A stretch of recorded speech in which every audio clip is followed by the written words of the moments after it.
I'm Shivani Gupta, and welcome to the Ask Shivani podcast. I believe that one of the best presents that you can give yourself is time to be able to sit down and ask yourself some questions. I believe that the quality of the questions that you ask yourself will determine the quality of your life. Welcome to the Ask Shivani podcast. Today, we're going to talk a bit about this notion of how much work do we need to get done before we have a break.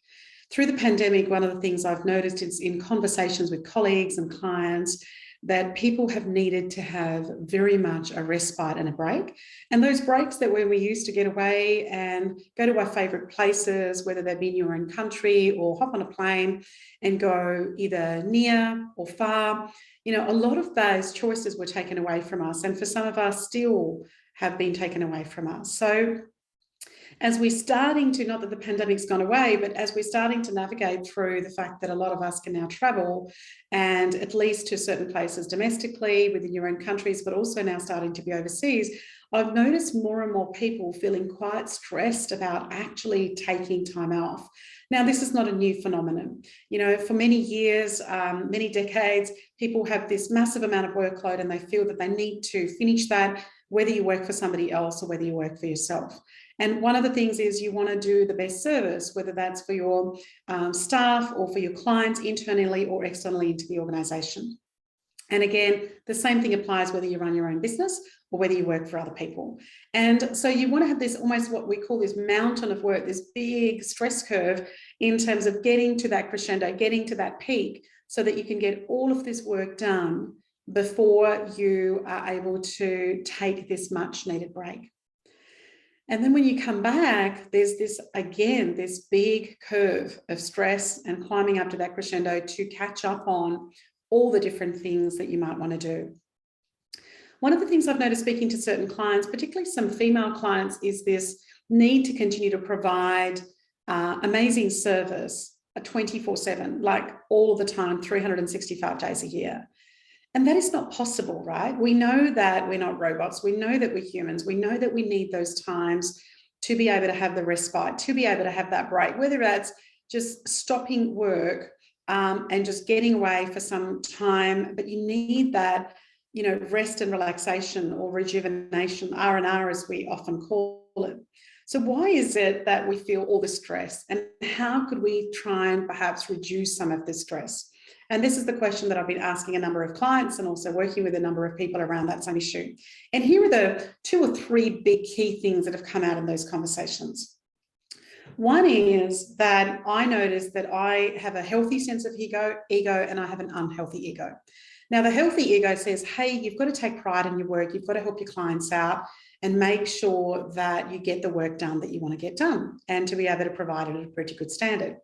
The unhealthy part, when my healthy ego moves into the unhealthy part, this is what happens. The voice is constantly telling me, you are not enough, you haven't done enough, you need to be doing more. It's kind of telling me what to do constantly.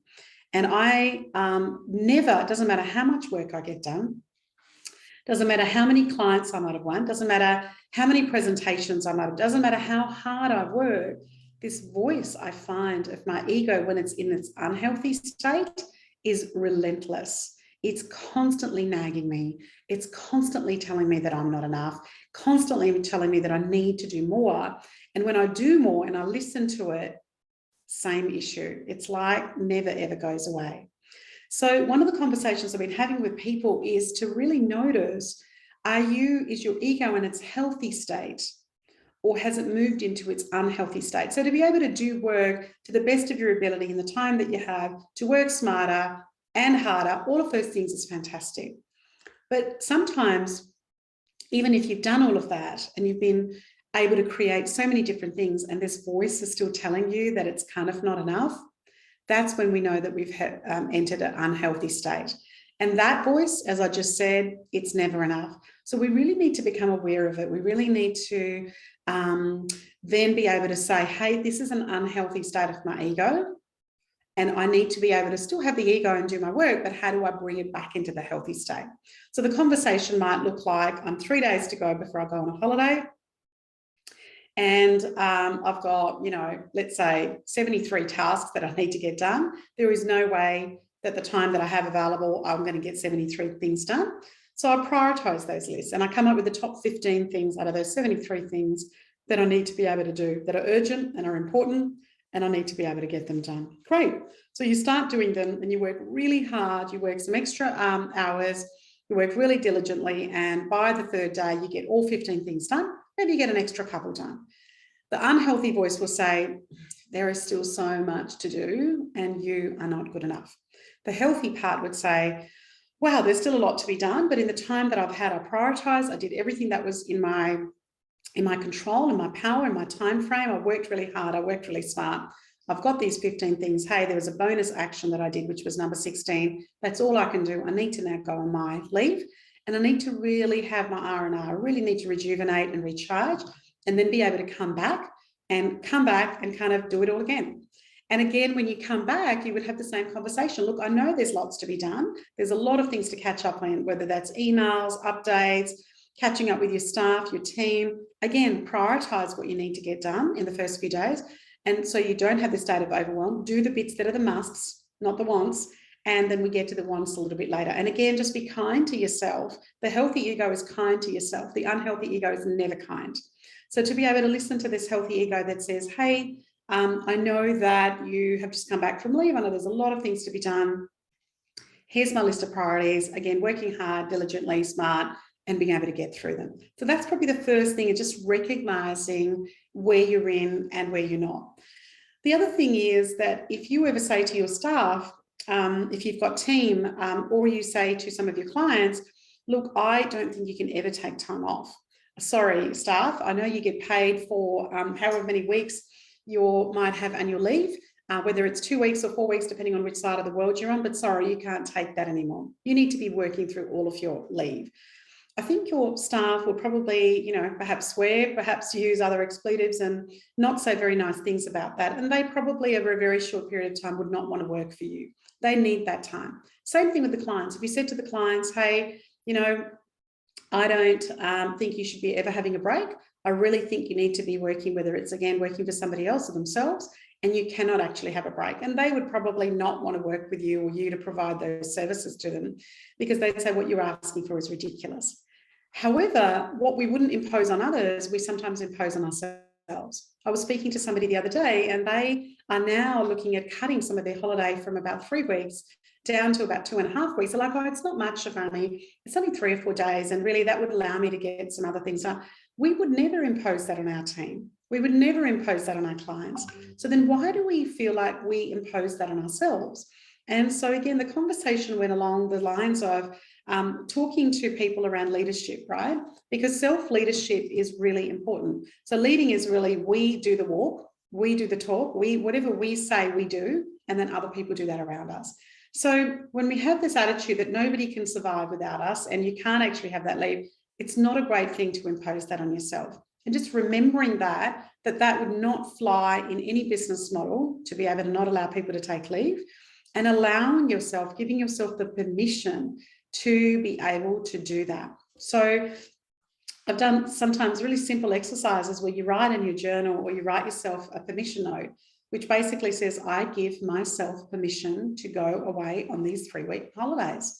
And I'm going to have great experiences. I'm going to really ground in. I'm going to set my intentions and I'm going to have some great time with my family or friends, depending on who you're structuring this with. And I'm going to come back really recharged, ready to go again. And I give myself that permission. And leading what you would ask others to do, doing the walking and talking and making sure there's congruency in what you do for yourself and what you would expect others to do as well. The third thing that I really wanted to talk about is this notion that, nobody can live without us. And again, it's sometimes a little bit of that ego that kicks in that says, I'm really, really important. Now, I've left certain corporate roles before I started my own business 20 years ago. And there are some clients that you work with. And after a while, sometimes a client leaves you and sometimes you leave the client. And there may be a little moment of, disheartenment or feeling a bit sad about letting that relationship go. But you know what? The organization survived without me fine. And when I moved interstate away from one of my businesses, I had a team that was running organic day spas, and I was living in another state. And I remember thinking, oh my God, my business is going to go down and it's not going to do very well. And one of the things that was a really big blow for my ego was not only did the business manage to do well, it actually started to do more well over time. And one of my big learnings out of that particular experience was that this notion that we've been talking about for a very long time of working on the business versus in the business. And when you're working on the business, you get more strategic. And when you're working in the business, you tend to get more operational, to put it very simply. So one of the things I recognized is that my ego was keeping me in the business. It was saying, you need to control this stuff. You need to know about all of this.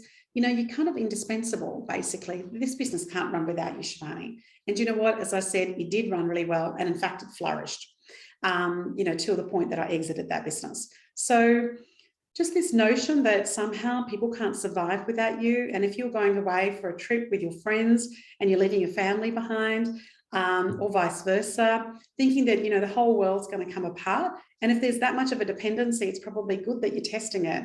And the fact that you're going to take some time out so that you can experience that and work out what you need to do.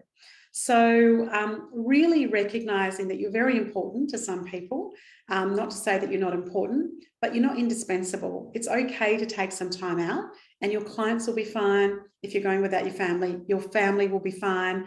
If you're leaving work, your work and your staff will be fine.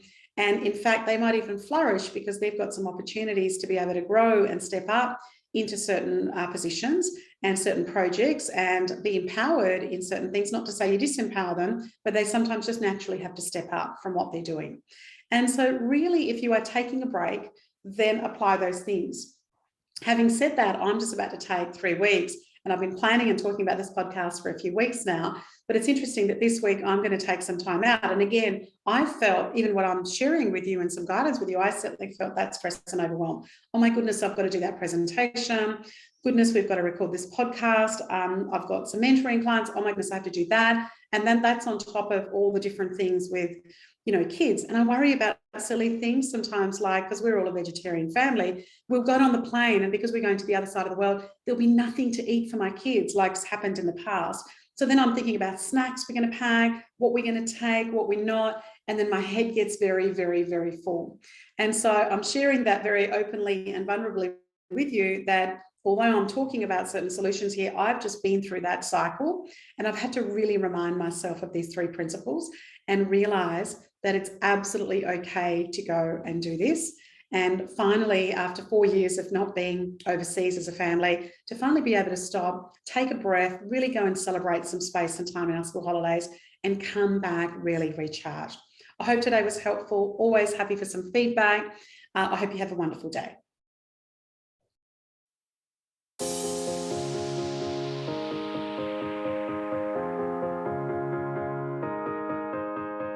I'm Shivani Gupta, and you've been listening to the Ask Shivani podcast, where I got to ask some questions. Thank you so much for listening. Please follow Ask Shivani on Facebook, Instagram, and LinkedIn. And if you haven't done so, please go to the Apple podcast and subscribe, rate, and review this podcast. It would mean a lot. Thank you.